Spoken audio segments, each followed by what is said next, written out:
Ahorita vamos a ver qué cosa es un accidente y una enfermedad de trabajo. Entonces, ¿qué es lo que vamos a necesitar? Por principio de cuentas, la ST7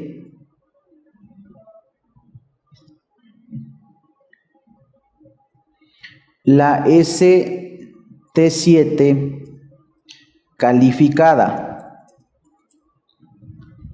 Ese es el punto de partida, la ST7 calificada.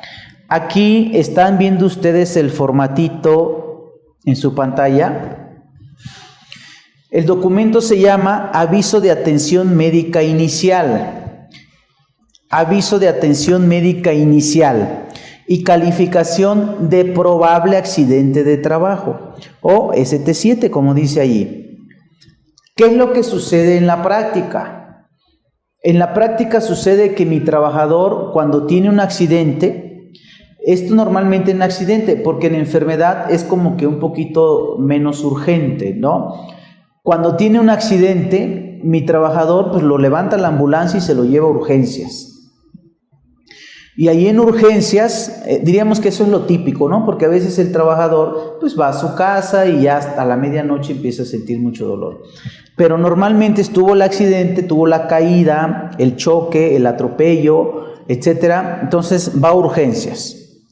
Y en urgencias al trabajador le piden información de qué cosa sucedió, ¿no? Dice, para ser llenado por los servicios de atención médica. Nombre del patrón. Aquí yo les recomiendo que ustedes revisen muy bien. Ahorita vamos a hablar sobre dos momentos, sobre lo pasado y sobre lo presente, o lo que viene, ¿no? Ahorita estamos revisando el 2019, porque es lo que vamos a declarar, pero en el inter del 2020 se van a ir generando, ojalá nunca pase, pero se van a seguir generando accidentes. Entonces es importante revisar, sobre todo si son esquemas de outsourcing, porque a veces el trabajador suele muchísimo, es muy dado a cuando le preguntan el nombre de su patrón, a veces ni sabe cómo se llama la empresa que lo contrató, nada más sabe cómo se llama la empresa donde está chambeando. Y el trabajador suele decir el nombre de la empresa donde está chambeando. Imagínense el caso del banco. Nosotros vamos al banco a hacer un depósito o a canjear un cheque y en lo que estamos esperando el turno vemos a una señora que está limpiando el escritorio con su franela, otra está con su escoba haciendo barriendo y la otra está con su trapeador, ¿no? Esa gente no las contrató el banco, las contrató un prestador de servicio cuyo cliente es el banco, ¿no? Un outsourcing, como le llamamos, un outsourcing. Si la trabajadora haciendo la limpieza en el banco se resbala porque el piso es de una cerámica muy fina, ¿no? Entonces ya le hizo la trapeada, etcétera, y lo acaban de pulir, se resbala ahí y ya no se puede levantar, llega la ambulancia, la levanta y se la lleva a urgencias, ¿no? La señora en lo que va en la ambulancia dice, tengo seguro social, y va al seguro social. Le preguntan allá, ¿dónde trabajas? Y ella le es muy fácil decir en Bancomer. Y entonces es el dato que ponen aquí, nombre del patrón o razón social de la empresa, Bancomer. Entonces yo les recomiendo, sobre todo si son esquemas de un outsourcing, ¿no? Sea cliente o que sean los prestadores del servicio, les recomiendo fijarse que el empleado proporcione bien el dato aquí. Y si no, inmediatamente presentar un escrito al IMSS. ¿Por qué razón? Porque puede ser que el médico revise la base de datos y diga, oye, pues Bancomer no te dio de alta. Y si Bancomer no te dio de alta, le vamos a fincar un capital constitutivo a Bancomer, ¿no? Para cobrarle todo lo que estemos gastando en ti por esta curación. Entonces es importante tanto el nombre del patrón como el domicilio de la empresa, que el trabajador proporcione esos datos y así hacérselo saber al trabajador. Es importante realizar reuniones con los empleados para ir detallando ciertas cosas, ¿no? Y esta es una de ellas. Hoy con la NOM 035 nos obliga la NOM 035 a tener una interrelación con el trabajador para estar retroalimentando para estar pidiéndole información, cómo te trata tu jefe, te grita, qué descontento tienes, etcétera, porque esa es la NOM 035 la que nos obliga. Y entonces eso lo haríamos con reuniones, ¿no? A lo mejor por departamentos, a lo mejor por zonas de la empresa, a lo mejor por jefaturas, etcétera, y así proporcionarles al trabajador los datos, ¿no? Ojalá nunca te accidentes, pero si te accidentas, tu patrón se llama empresa XSADCB y el domicilio no es a donde tú estás prestando el servicio, el domicilio de tu patrón es este. Entonces es importante esos datos, ¿no? Datos de la empresa, nombre, domicilio completo. El registro patronal, pues los del IMSS lo buscan, ¿no? Pues el trabajador no se sabe el dato. Entonces, ¿cómo se llama la empresa? Bancomer se va y ahí está el registro patronal. Número de seguro social del trabajador. A veces el trabajador se lo sabe.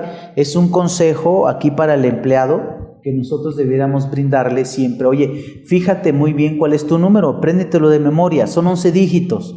Para que tengas el cuidado de cualquier empresa donde te contraten, que te den de alta con este número, para que no tengas dividida en varias cuentas tus recursos para el retiro.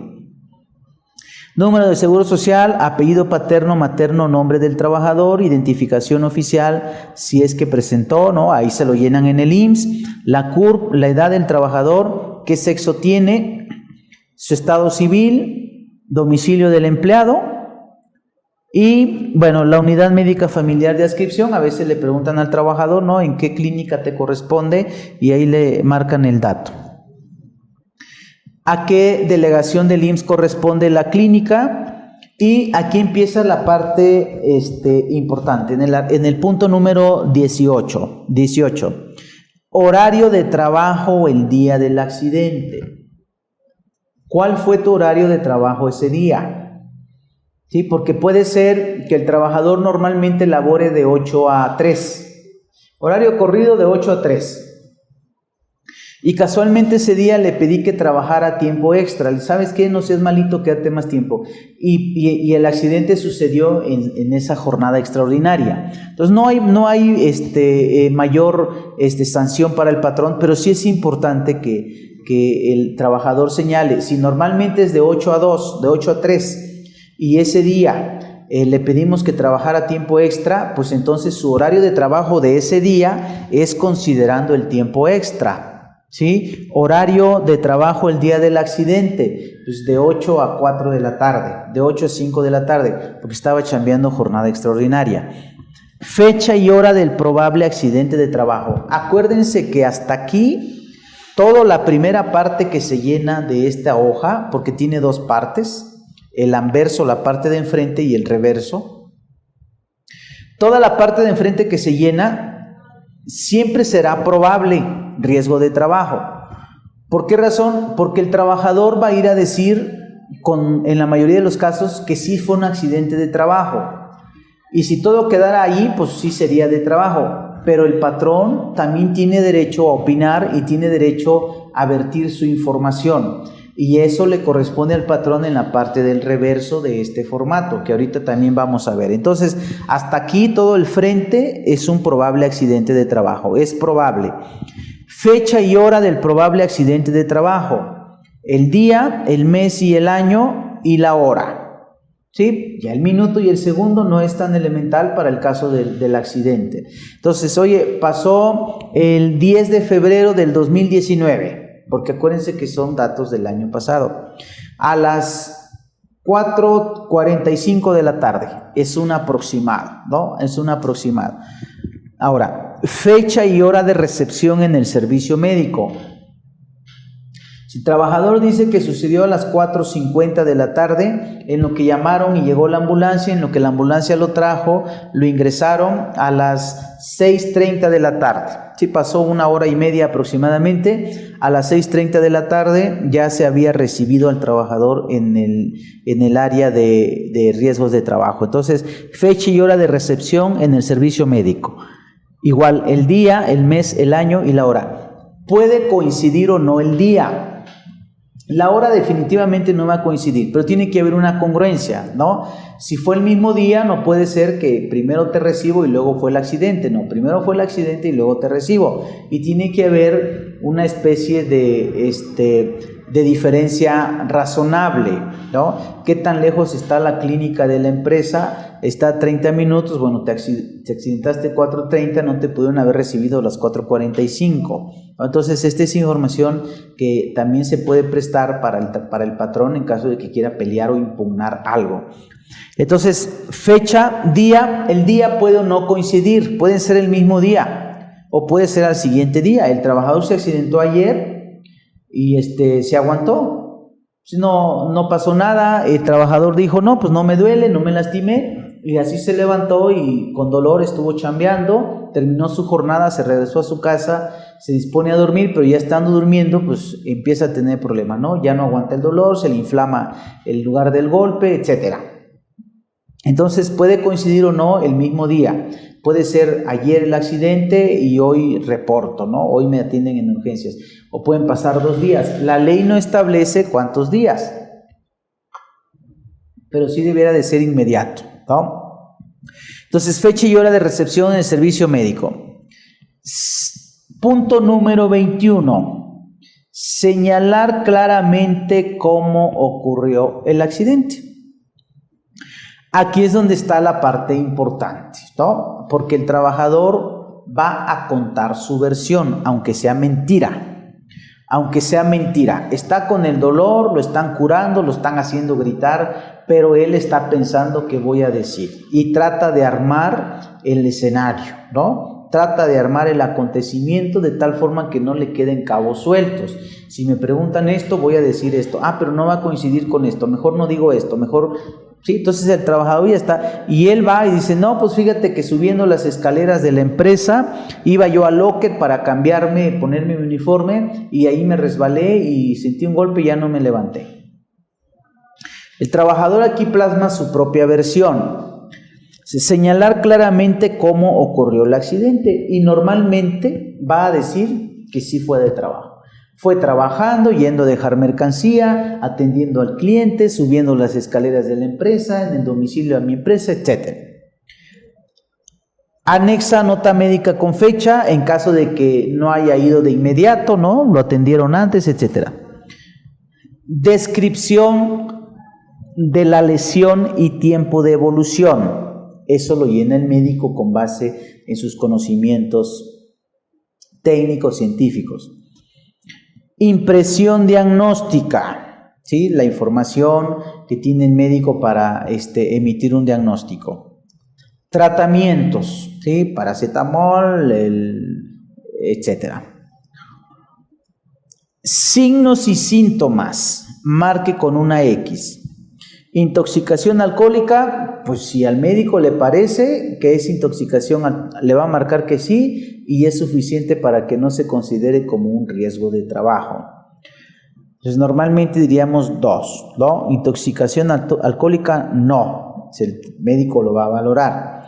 Intoxicación por enervantes, igual, el médico con base en la información que haya obtenido del trabajador. Otras condiciones. Por ejemplo, hubo riña y por parte de la riña el trabajador salió lastimado. Atención médica previa extrainstitucional. Aquí es importante que se completen los ciclos, porque miren, puede ser que el trabajador se fue de vacaciones, ahorita en el puente de lunes, ¿no? Del lunes 3 de febrero. Y que ya dijo, ya saben quién que va a pedir que lo quiten, ¿no? No queremos que lo quiten, pero tiene razón. Desafortunadamente se está perdiendo un poco nuestras raíces, fechas, movimientos, acontecimientos históricos. Bueno, vamos a ver qué resuelve. Se fue de vacaciones desde el viernes. Ellos trabajan hasta el viernes, terminó su jornada, le dice a su familia, paso por ustedes y nos vamos allí a la sierra de San Luis Potosí, ¿no? Ahí ya ven que se pone bonito, que la cueva de los pericos, de los loros, no sé cómo va la cosa ahí. Bueno, a lo mejor subiendo, el trabajador resbala y se fractura. En ese caso no es un riesgo de trabajo, porque andaba de vacaciones, pero supongamos que aprovechando la afluencia turística y demás, algunas empresas decidan vender sus productos por ahí y manden al vendedor. Entonces, oye, fíjate que por ahí cerca no hay clínica del IMSS, etcétera, más que el médico del pueblo. El médico del pueblo, que es entre médico y brujo, ¿no? Porque ya ven que también practica un poquito ahí que entre médico y que brujo no tiene licencia, pero dice que es doctor, es curandero, es el sobandero, etcétera, ¿no? No lo debieran hacer, ¿no? No lo deberíamos hacer, pero a veces es lo que hay. Entonces se ve con el brujo. Entonces ahí el brujo lo ausculta, lo revisa y le dice, lo empieza a sobar, lo empieza a vendar. Ya le dieron la primera atención médica, por eso aquí dice atención médica previa extrainstitucional. El trabajador tiene que decir a dónde fue, qué le hicieron, etcétera, para que el médico con base en eso diagnostique y certifique si el trabajador tiene derecho a las prestaciones en dinero, ¿no? Porque a lo mejor puede decir el médico, no, pues ya te revisaron y te echaron a perder, no hay incapacidades, ¿no? O sí te las expido, pero no te las vamos a pagar. Es como una garantía, ¿no? Como una especie de garantía. A ver, la computadora tiene una garantía, pero si le metes mano, se cancela la garantía, ¿no? Atención médica previa extrainstitucional, especifique. Y dice el 28, incapacidad inicial. Y viene, ¿amerita incapacidad sí o no? Este dato es importante que se marque y que nosotros revisemos. Debe decir el médico sí o no. Y esto lo debe llenar el médico. Entonces, en caso que el trabajador, nosotros, fíjense, tenemos que adiestrar al trabajador en estos menesteres. No es necesario que suceda el accidente. A veces la que está teniendo la situación complicada es la de recursos humanos, porque no sabe. Y no sabe porque el trabajador, acuérdense que el canal de comunicación entre la empresa y el IMSS es el empleado. Entonces el trabajador no tuvo el conocimiento suficiente para decirle al médico, doctor, tiene que marcar aquí, sea un sí o sea un no. Entonces yo les aconsejo, por ahí dense un espacio para que hablen con los trabajadores y los adiestren, los induzcan en relación al llenado de este documento, porque en la medida que venga lo más completo posible, yo voy a tener menos complicación. Yo que soy del área de llenado, que soy el área de control de estos accidentes. Entonces, ¿amerita incapacidad inicial, sí o no?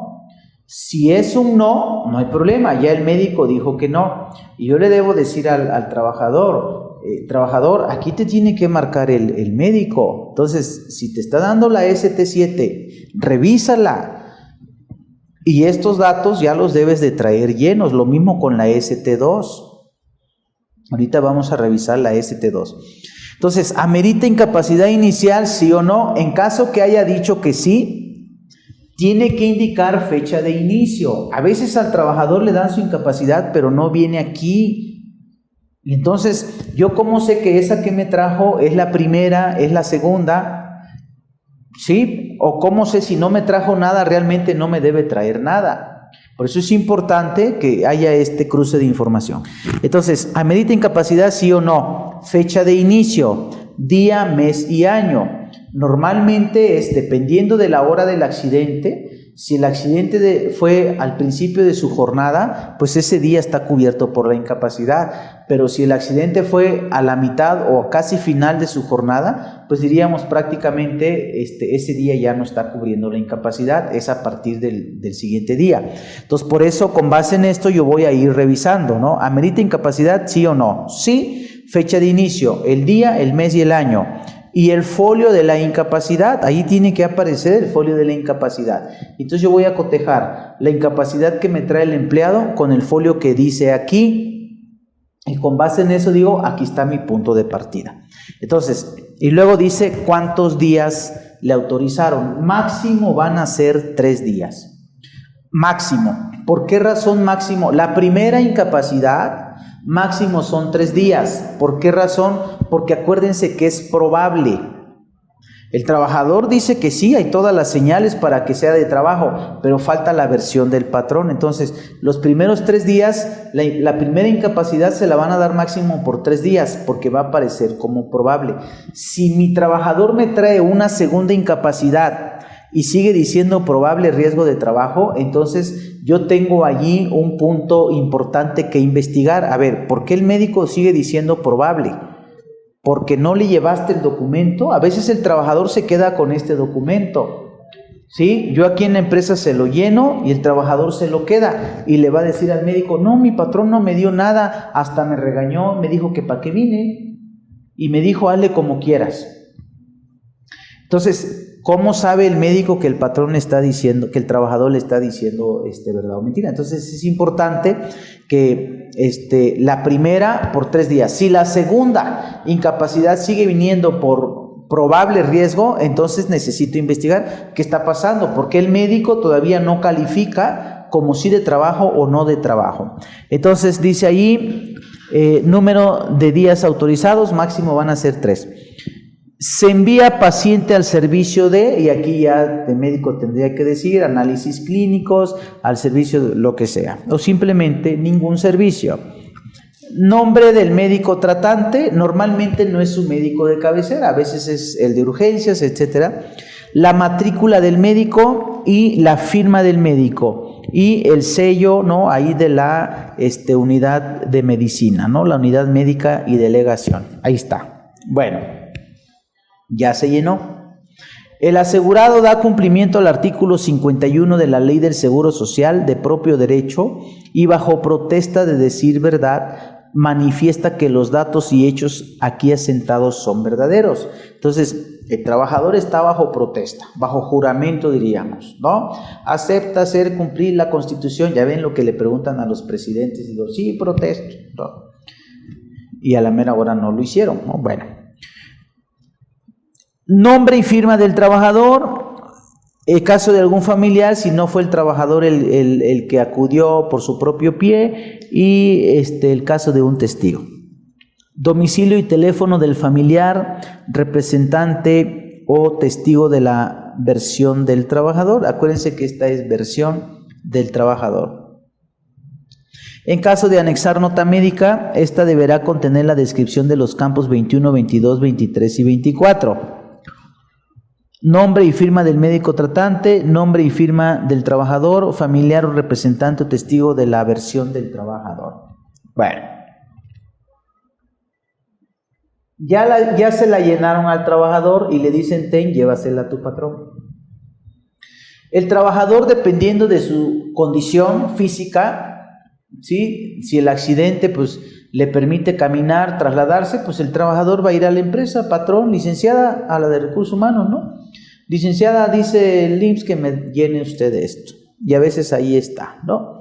Y lo dice la de recursos humanos, sí, mañana te lo entrego, ven al rato. No, licenciada, me lo tienen que dar ahorita porque dice el doctor que me lo dé ahorita.